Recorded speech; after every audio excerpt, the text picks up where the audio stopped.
Hi friends, എവർക്കും Kunjus കിച്ചണിലേക്ക് സ്വാഗതം. എല്ലാവർക്കും സുഖമെന്ന് കരുതുന്നു. ഇന്നത്തെ നമ്മുടെ റെസിപ്പി വെണ്ടയ്ക്കായും തക്കാളിയും കൊണ്ടുള്ള ഒരു ചോറിനുള്ള ഒരു ഒഴിച്ചുകറിയാണ്. അപ്പം നമുക്ക് വീഡിയോയിലേക്ക് പോകാം. വീഡിയോയിലേക്ക് പോകുന്നതിന് മുമ്പായിട്ട് എൻ്റെ ചാനൽ ഇതുവരെ സബ്സ്ക്രൈബ് ചെയ്യാത്ത കൂട്ടുകാരുണ്ടെങ്കിൽ പ്ലീസ് എല്ലാവരും ഒന്ന് സബ്സ്ക്രൈബ് ചെയ്ത് എന്നെ ഒന്ന് സപ്പോർട്ട് ചെയ്യണം. അപ്പം നമുക്കിനി ഡീറ്റെയിൽ ആയിട്ട് വീഡിയോയിലേക്ക് പോകാം. അതിനായിട്ടൊരു പാൻ വെച്ചിട്ടുണ്ട്. പാനിൽ നമുക്കൊരു 2 ടീസ്പൂൺ എണ്ണ ഒഴിച്ചു കൊടുക്കാം. അപ്പോൾ നമ്മുടെ എണ്ണ ഇന്ന് ചൂടായി വന്നിട്ടുണ്ട്. ആ സമയം നമ്മൾ ഒരു പിടി ഇഞ്ചി ചെറുതായിട്ട് അരിഞ്ഞതും ഒരു 2 അല്ലി വെളുത്തുള്ളി ചെറുതായിട്ട് അരിഞ്ഞതുകൊണ്ട് അത് നമുക്ക് ഇതിലേക്ക് ചേർത്ത് കൊടുക്കാം.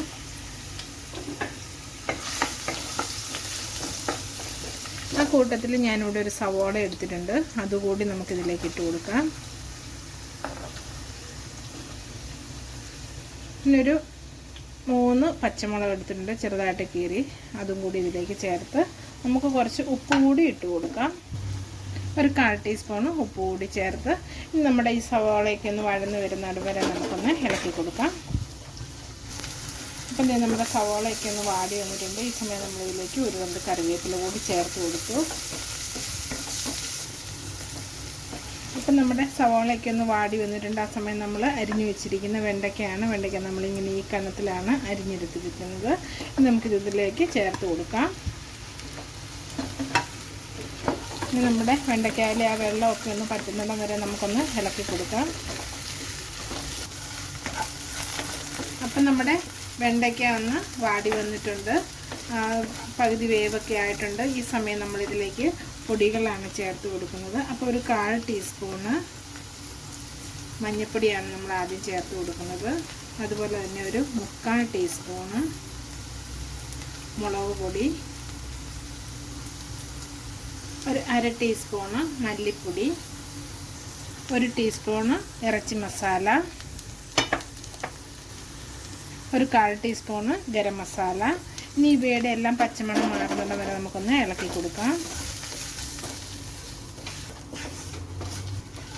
അപ്പം നമ്മുടെ പൊടികളൊക്കെ ഒന്ന് മൂത്തിട്ടുണ്ട്. ആ മൂത്ത ഒരു മണമൊക്കെ വരുന്നുണ്ട്. ഈ സമയം നമ്മളിതിലേക്ക് ചേർത്ത് കൊടുക്കുന്ന ഒരു തക്കാളിയാണ്. ഒരു തക്കാളി ഞാൻ ചെറുതായിട്ട് അരിഞ്ഞതാണ്, നമുക്കിതിലേക്ക് ചേർത്ത് കൊടുക്കാം. നമുക്ക് നന്നായിട്ടൊന്ന് ഇളക്കി കൊടുക്കാം.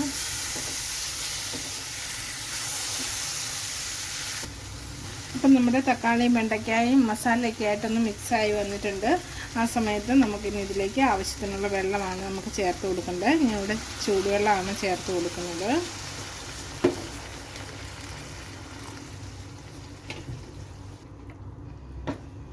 ഇനി നമ്മുടെ കറിയൊക്കെ ഒന്ന് തിളച്ച് വരുന്നതിന് വേണ്ടി നമുക്ക് വെയിറ്റ് ചെയ്യാം.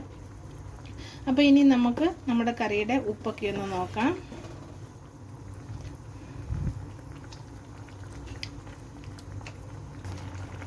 അപ്പോൾ ഇനി നമുക്കൊരു 1/4 ടീസ്പൂൺ പൊടി ചേർത്ത് കൊടുക്കാം. ഒരു പൊടിക്ക് ഉപ്പിൻ്റെ കുറവാണുള്ളത്.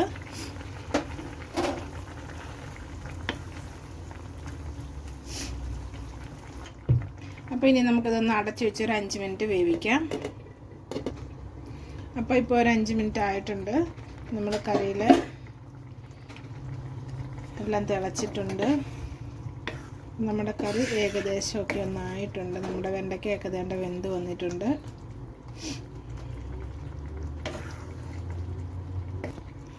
അപ്പം രണ്ട് ചാറൊക്കെ ഒന്ന് കുറുകി വന്നിട്ടുണ്ട്. ഈ സമയം നമുക്കിനി നമ്മുടെ കറി ഒന്ന് അടുത്ത അടുപ്പിലേക്ക് മാറ്റി വയ്ക്കാം. ഒരു പാൻ വെച്ച് നമ്മളൊരു 2 ടീസ്പൂണ് എണ്ണ ഒഴിച്ച് കൊടുത്തു. അപ്പം നമ്മുടെ എണ്ണ ചൂടായിട്ടുണ്ട്. ഇതിലേക്ക് നമുക്ക് കടുക് ചേർത്ത് കൊടുക്കാം. നമ്മുടെ കടുക് പൊട്ടി തീർന്നിട്ടുണ്ട്. അതിലേക്ക് നമ്മൾ അരിഞ്ഞു വെച്ചിരിക്കുന്ന ഉള്ളി ചേർത്ത് കൊടുത്തു. കൊടുത്ത് തന്നെ 3 വറ്റൽമുളക് ഞാൻ എടുത്തിട്ടുണ്ട്, അതുകൂടി ഇതിലേക്ക് ഇട്ട് കൊടുക്കുവാണ്. ഇനി നമ്മൾ എടുത്തിരിക്കുന്ന ഒരു 2 തണ്ട് കറിവേപ്പിലയാണ്, അതുകൂടി നമുക്കിതിലേക്ക് ചേർത്ത് കൊടുക്കാം. ഇനി ഇവയെല്ലാം നന്നായിട്ടൊന്ന് മൂത്ത് വരുന്നിടം വരെ നമുക്ക് വെയിറ്റ് ചെയ്യാം.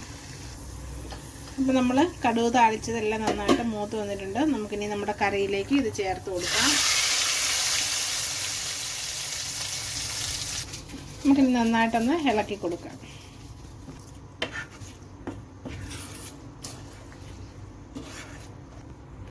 അപ്പം നമ്മുടെ വെണ്ടയ്ക്കായും തക്കാളിയും കൊണ്ടുള്ള ഒഴിച്ചുകറി ഇവിടെ റെഡി ആയിട്ടുണ്ട്. നല്ല ടേസ്റ്റാണ് ഇത് ചോറിൻ്റെ കൂടെ നമുക്ക് കഴിക്കാനായിട്ട്. ഒരു മീൻ വറുത്തതും കൂടി ഉണ്ടെങ്കിൽ കുശാലായിട്ട് നമ്മുടെ ലഞ്ചിനുള്ള കറി റെഡി ആയിട്ടുണ്ട്.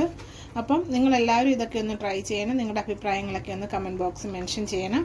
പുതിയൊരു വീഡിയോ ആയിട്ട് വരുന്നിടം വരെ എല്ലാവർക്കും നന്ദി.